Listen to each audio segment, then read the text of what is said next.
টাকাই আপন টাকাই পর। হ্যালো এভরিওয়ান, আসসালামু আলাইকুম। কী অবস্থা সবার?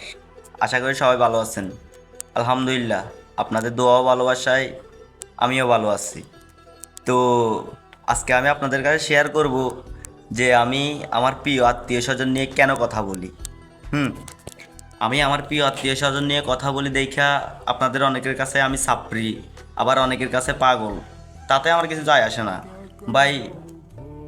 কিছু করতে গেলে একটু একটু বাধা আসবেই।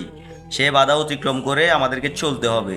যদি আমরা সেই বাধা অতিক্রম করে চলতে পারি তাহলে ইনশাল্লাহ লাইফে সফল হতে পারবো। তো আজকের কথাটা হচ্ছে যে আমি কেন প্রিয় আত্মীয় স্বজন নিয়ে কথা বলি। আপনাদের মনে অনেকেরই কৌতূহল যে আমার প্রিয় আত্মীয় স্বজন নিয়ে কেন কথা বলি বা কেন তাদেরকে মিন করে কথা বলি। এই কথাটাই আপনাদের জানাবো যে আমরা আছি না, বাঙালি জাত খুবই খারাপ।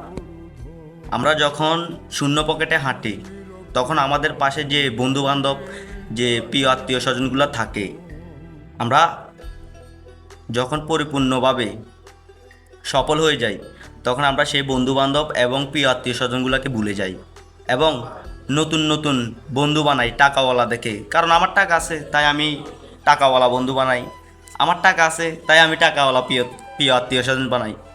ঠিক সেম, হ্যাঁ, আমরা বাঙালি তাই খুব খারাপ।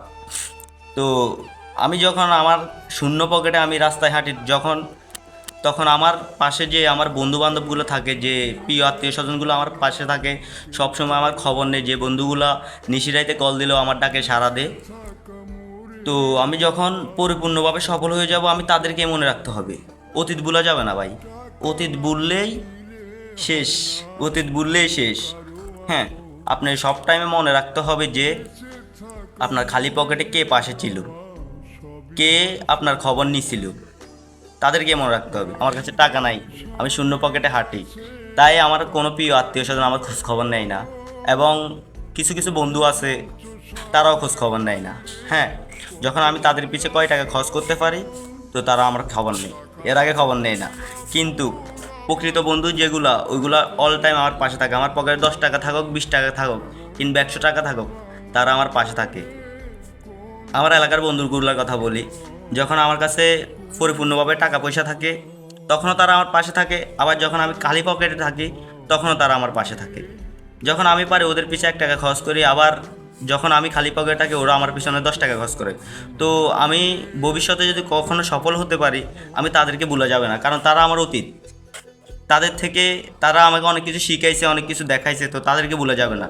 নতুন কোনো বন্ধুবান্ধব বানানো যাবে না, কারণ আমি যখন পরিপূর্ণভাবে সফল হয়ে যাব তখন আমার পিছনে হাজার হাজার আত্মীয় স্বজন আসবে, হাজার হাজার বন্ধুবান্ধব আসবে, কিন্তু তারা আমার প্রকৃত বন্ধুবান্ধব না, তারা আমার প্রকৃত আত্মীয় স্বজন না। আমার শূন্য পকেটে যারা আমার পাশে থাকবে তারাই আমার প্রকৃত বন্ধুবান্ধব এবং তারাই আমার প্রকৃত আত্মীয় স্বজন। তো মূলত কাহিনী হচ্ছে যে আজকে আমি শূন্য, তাই আমার কোনো প্রিয় আত্মীয় স্বজন আমার পাশে নাই। তাই আমি ভিডিওর মাধ্যমে তাদেরকে বুঝাতে চাই যে আমি আজকে শূন্য, তাই আপনারা আমার পাশে নাই। তো আমি যদি কখনো সফল হই তখন আপনারা আমাকে আপনাদের গোষ্ঠীর ভিতরে কিংবা আপনাদের পরিচিত এবং পরিচয় দিয়েন না। কারণ যখন আমি খালি পকেটে ছিলাম তখন তো পরিচয় দেন নাই, এখন যখন টাকা পয়সা হয়েছে এখন কেন পরিচয় দিতেছেন?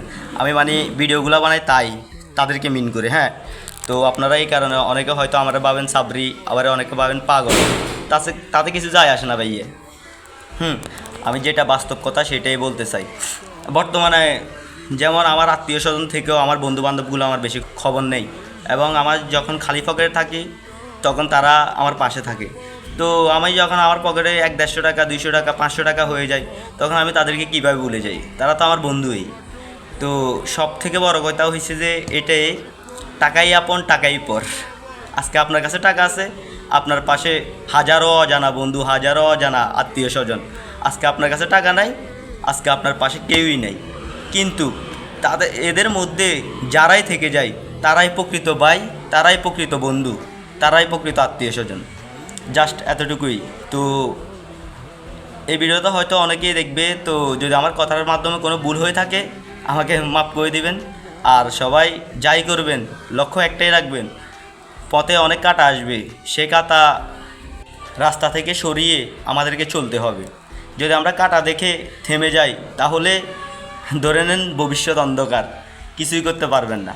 আর যদি হাজারো বাধা অতিক্রম করে হাঁটতে পারেন তাহলে ভেবে নেবেন লাইফে আপনিই সাকসেস হবেন। এতটুকুই। তো সবাই ভালো থাকবেন। আসসালামু আলাইকুম।